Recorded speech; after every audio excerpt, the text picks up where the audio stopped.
Teaching vacancy 2024 की अगर बात करें कि साल 2024 में कौन कौन से पदों पर वैकेंसी हो सकती है, क्योंकि इसके बारे में जानकारी इसलिए भी ज़रूरी है। कभी कभी विद्यार्थी क्या सोचते हैं कि नहीं यार, मुझे इस सर्टेन डिपार्टमेंट में ही नौकरी करनी है, मुझे केवीएस में ही नौकरी करनी है, मुझे डीडब्ल्यूएसबी में ही नौकरी करनी है, या मैं सुपर टेट का ही फॉर्म भरूंगा, या मैं इस वाले को ही नौकरी करूंगा। मेरा ऐसा मानना है कि सरकारी नौकरी सबसे पहले मिलनी चाहिए। अगर आप उस डिपार्टमेंट में जाना चाह रहे हैं तो सरकारी नौकरी कोई भी हो सकती है। किसी जैसे कभी कभी क्या होता है कि नॉन परमानेंट वैकेंसी निकलती है ना, कभी कभी कुछ समय के लिए, जिनको हम कहते हैं कि जो टेम्पररी वैकेंसी निकलती है, ध्यान रखना। और उनके बारे में भी मैं बताता हूँ, और मैं उनके बारे में भी कहता हूँ कि भैया इसमें भी अप्लाई कर दो। कारण सबसे पहले एक जॉब लगनी चाहिए। जॉब लग जाएगी, चाहे वो कम पैसे की नौकरी लगी है, उसके बाद क्या हो जाओगे, थोड़ा सा में एक मनोबल बढ़ता है, एक मोटिवेशन आता है, आप खुद में फ्रीडम महसूस करोगे, स्वायत्त हो जाओगे अपना, और चीज़ों को और ज़्यादा वेग से कर पाओगे। ऐसा मैं और किसी लिए कह रहा हूँ, जैसे मेरे जस्ट बगल में एक लड़का रहता था, और जो है कि पहले वो इलाहाबाद हाई कोर्ट में ग्रुप डी की नौकरी थी, तो उसको लगता था कि मुझसे बोलता था कि भैया ये ग्रुप डी की नौकरी मेरे लिए बहुत बेहतर नहीं है, मतलब मुझे अच्छा नहीं लगता है, बट एक नौकरी नहीं थी तो मैंने कर ली।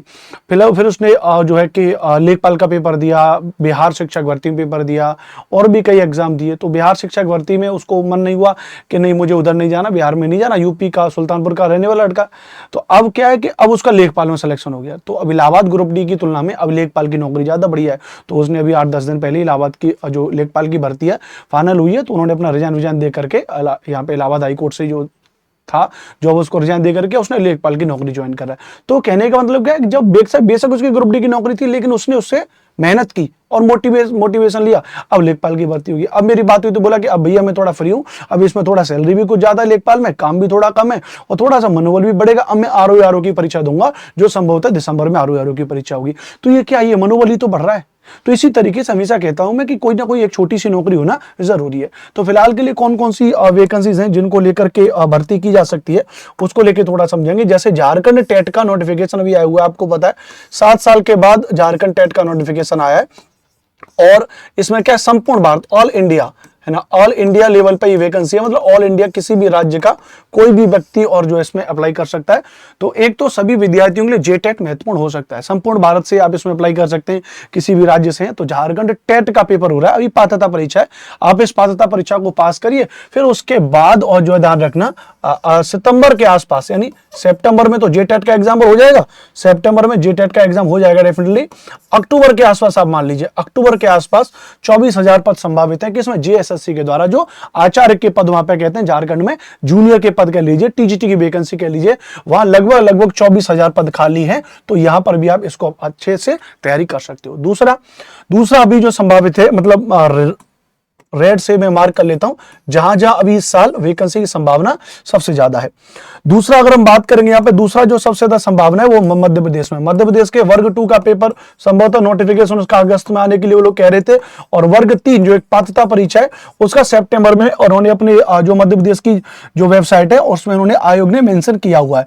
तो यहां पर भी जो बहुत ज्यादा नौकरी वाले डिपार्टमेंट की भी अगर मैं बात करूंगा, तो एमपी वर्ग 2 में यहां पे बहुत अच्छी संभावना है आपकी नौकरी की, यहां पे हो सकता है।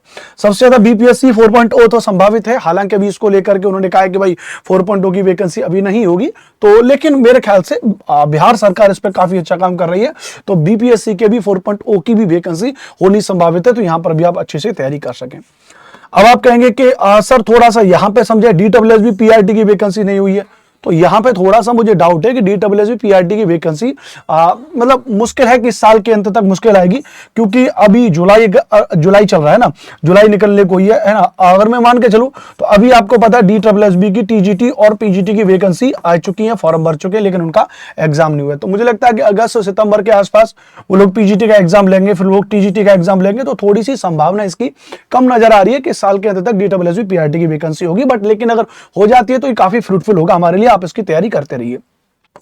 केंद्रीय विद्यालय की नौकरी को लेकर के भी थोड़ा सा शक संदेह, क्योंकि 2023 में 22 में आपको पता है उन्होंने 23 के उसमें आते आते उन्होंने ज्वाइनिंग लेटर वगैरह दिए, मतलब पिछले साल इसकी भर्ती आई थी केंद्रीय विद्यालय को लेकर के। तो अभी इसका ऐसा कोई माहौल लग नहीं रहा कि भाई 2024 के अंत तक, मतलब देखो मैं जो भी कहूंगा सब अपने अनुभव के आधार पर और एक्सपर्टीज के आधार पर चीजों को कह रहा हूं मैं, हमारी टीम ने जो रिसर्च किया उसके आधार पर मैं बात बता रहा हूं। तो मुझे नहीं लगता यहाँ पे, थोड़ा मैं इसको स्टार मार दूं कि डीडब्ल्यूएसबी पीआरटी और केवीएस की वैकेंसी शायद ही इस साल के अंत में आपको देखने को मिले। हाँ, लेकिन जो वैकेंसी आपको देखने को मिलेगी वो है सबसे महत्वपूर्ण, वो है ईएमआरएस की वैकेंसी। आपको सितंबर तक यहाँ पे वैकेंसी देखने को मिलेगी बहुत अच्छी, लगभग 20,000 के आसपास पद यहाँ पे रिक्त हैं। और नवोदय विद्यालय में तो उन्होंने जो है कि अपना एक अध्याचन टाइप का एक नोटिस निकाल दिया था कि भैया हम लोग जो है जुलाई से अगस्त के बीच में नोटिफिकेशन निकालेंगे। तो ये तो बिल्कुल 1000% मान लीजिए, मतलब जहां तक मेरा अनुमान कह रहा है, और 100% में यहां तो जो है कि भैया यहां वैकेंसी आएगी। यूपी टेट और सुपर टेट को लेकर के कहा जा रहा है कि भैया के 45,000 पदों पे सुपर टेट की वैकेंसी होगी।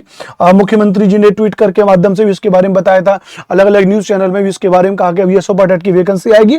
तो लेकिन यहां भी मुझे थोड़ा सा संदेह है कि पहले सुपर टेट की वैकेंसी नहीं आएगी, क्योंकि आपको पता है 2021 के बाद से यूपी टेट पात्रता परीक्षा नहीं हुआ है। तो अगर पहले सुपर टेट आ गया तो इस बात में भी लड़के विवाद करेंगे कि भैया आपने यूपी टेट पहले नहीं दिया, आपने सुपर टेट दे दिया, तो ये सब नहीं चलेगा। तो मुझे लगता है कि वो लोग यूपी टेट को पहले कराने की डिमांड करेंगे। तो संभावना है कि अगस्त के आसपास, अगस्त या उसके आगे थोड़ा सा आपको यूपी टेट का नोटिफिकेशन देखने को मिल सकता है। लेकिन सुपर टेट का नोटिफिकेशन फिलहाल तो 20 साल के अंत तक तो शायद नहीं देखने को मिल रहा है। कोई अगर कुछ कहता है तो हो सकता है, हाँ, किसी रेयर केस में पहले यूपी टेट हो जाए, 1-2 महीने में पेपर करा लें, फिर उसके बाद में अगर अक्टूबर, नवंबर या दिसंबर के आसपास या इस साल के अंत तक हो सकता है कि सुपर टेट को लेकर बात कर लें।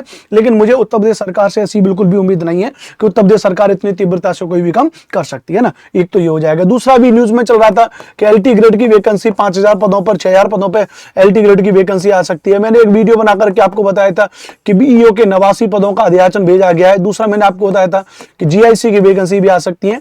तो उत्तर प्रदेश सरकार पर दबाव तो है, उत्तर प्रदेश सरकार पर दबाव है, लेकिन अब वो दबाव को किस तरीके से ले रहे हैं, क्या कर सकते हैं, फिलहाल उनके बारे में कुछ कहा नहीं जा सकता है भैया। तो लेकिन मुझे जो लगता है कि अभी हाल फिलहाल में जो वैकेंसीज हैं, ध्यान रखना, जैसे उत्तराखंड टेट की पात्रता परीक्षा निकली है। हरियाणा में हरियाणा पब्लिक सर्विस कमीशन के द्वारा लगभग 3,000 प्लस पद हैं, 3,096 कुछ कितने पद हैं आप देखिएगा। तो एचपीएससी के पीजीटी के पद यहां पे निकाले, किसके भैया, ये पीजीटी के पद उन्होंने निकाले। तो ये भी अपने आप में एक भर्ती है। तो अगर मैं ये बात करूं कि हाल फिलहाल में कौन कौन सी भर्ती ऐसी है जो इस साल के अंत तक यानी लास्ट 2024 तक अगर कोई भर्ती आ सकती है, तो उसमें एक तो आप लिख लीजिए ईएमआरएस की वैकेंसी आएगी। दूसरा यहां पे आप लिख लीजिए नवोदय विद्यालय की वैकेंसी है। और दूसरा आप यहां पे लिख लीजिए बीपीएससी 4.0 की वैकेंसी आप यहां पे लिख लीजिए। और आप इसमें लिख लीजिए जेएसएससी की वैकेंसी आप यहां पे लिख लीजिए। वो संभावना आपके यहां पे ईएमआरएस संभावना है, बीपीएससी संभावना है। आप एमपी को देख लीजिए भैया, एमपी वर्ग 2 की वैकेंसी को, ये सब चयन परीक्षा वाली है जिनसे आपकी नौकरी लगेगी। एमपी वर्ग 2 को ले सकते हैं आप, बीपीएससी 4.0 को ले सकते हैं आप यहां पे, ठीक है। और आप इसमें एक एचपीएससी को शामिल कर सकते हैं, एचपीएससी को शामिल कर सकते हैं। और ये ऐसी हैं जहां पे पूरे भारत से लोग अप्लाई कर सकते हैं। तो मुझे लगता है आप इनके बारे में तैयारी कर सकते हैं। अब इनका अपना अपना हर एक का अपना एक अलग सिलेबस होता है, हर किसी का अपना एक प्रॉपर वो होता है। लेकिन सब में एक चीज खास बात है, इन सब भर्तियों में देखेंगे तो इसमें सब में क्या, आपका सब्जेक्ट बिल्कुल कॉमन है।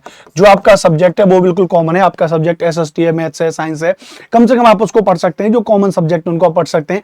अब तो हर किसी में जीके जीएस वाला सेगमेंट शामिल कर दिया, जीके जीएस को पढ़ते रहिए, थोड़ा सा करंट अफेयर्स को पढ़ते रहिए, टीचिंग एप्टीट्यूड सब में शामिल किया गया है, उसको पढ़ते रहिए। पेडागोजी तो सबसे महत्वपूर्ण सब्जेक्ट है, हर किसी में पेडागोजी को शामिल किया जा रहा है एनईपी की रिकमेंडेशन पे। तो ये सब्जेक्ट तो है। तो रेगुलर कोई भी टीचिंग एग्जाम इनमें से पकड़ लीजिए, उसके रेगुलर जो सब्जेक्ट है उनको कम से कम अगर आप पढ़ते रहेंगे तो ऑल ओवर आप देखेंगे तो आप चयन के नजदीक पहुंच जाएंगे।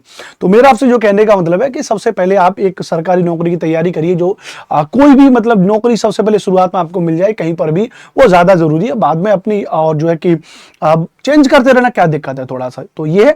और इन एग्जाम की आप तैयारी करते रहिए किसी भी तरीके से, जैसा भी आप जहां से भी पेड बैच लेना चाह रहे हैं, हमसे पेड बैच लेना चाह रहे हैं या फ्री में पढ़ना चाह रहे हैं, यूट्यूब से पढ़िए, टेस्ट सीरीज से पढ़ना चाह रहे हैं, सेल्फ स्टडी करिए, जैसे भी आप चाहें उस तरीके से आप पढ़ाई करिए प्रॉपर तरीके से। और कहीं पर भी आपको हेल्प की आवश्यकता नीड पड़ रही है तो मेरा ही पर्सनल नंबर है 8755238500, तो उसको लेकर के आप और जो है कि भैया यहाँ पे मुझे मैसेज वगैरह कर सकते हैं। हाँ, एक डिपार्टमेंट इसमें से रह गया, वो है यूपी टीजीटी पीजीटी। तो यूपी टीजीटी एंड पीजीटी की भर्ती को लेकर के भी काफी और जो है जो व्यवस्था चल रही है। जो चयन आयोग है वहां का, जो शिक्षा सेवा चयन आयोग है उत्तर प्रदेश का, वो बन करके रह रहा है, बन गया, लेकिन वो भर्ती कहाँ निकालेंगे, वो चयन आयोग के सदस्य ही अभी तक पिछले लगभग 1 साल होने को आया और चयन आयोग के सदस्य अभी तक नहीं बन पा रहे हैं, उनके सचिव ही नहीं बैठ पा रहे हैं, उन्होंने उनकी सैलरी वैली को लेकर के काफी कॉन्फ्लिक्ट चल रहा है। तो भर्ती क्या निकालेंगे, मुझे लगता है मतलब दिल की बात अगर मैं कहूं तो सबसे ज्यादा फिसड्डी सरकार, सबसे ज्यादा बकवास अगर काम कोई कर रही तो उत्तर प्रदेश सरकार कर रही है, दूसरा कोई नहीं है। हर जगह जगह पे नोटिफिकेशन निकल रहे हैं, कहीं पात्रता परीक्षा के निकल रहे हैं, कहीं चयन परीक्षा के निकल रहे हैं, लेकिन उत्तर प्रदेश सरकार का कहानी समझ में नहीं आ रही है, क्या ही हो रहा है ना। तो खैर ठीक है, फिलहाल के लिए आप इन एग्जाम की तैयारी करते रहिए। मेरा नाम अनुपम भारद्वाज है, आपका एसएसटी फैकल्टी हूं। ये मेरा पर्सनल मोबाइल नंबर है, आप इस पर व्हाट्सएप पर मैसेज कर सकते हैं, कॉल कर सकते हैं, कोई भी डाउट हो मुझसे बात कर सकते हैं, मुझसे चैट कर सकते हैं प्रॉपर तरीके से। एसएसटी बाय अनुपम सर के नाम से आप मुझे कहीं पर भी फॉलो कर सकते हैं। मेरी जानकारी अच्छी लगी होगी, चैनल को सब्सक्राइब करिएगा और वीडियो के नीचे कमेंट करके अपनी राय दीजिएगा इन एग्जाम्स के बारे में, आपकी क्या राय है। थैंक यू वेरी मच, जय हिंद।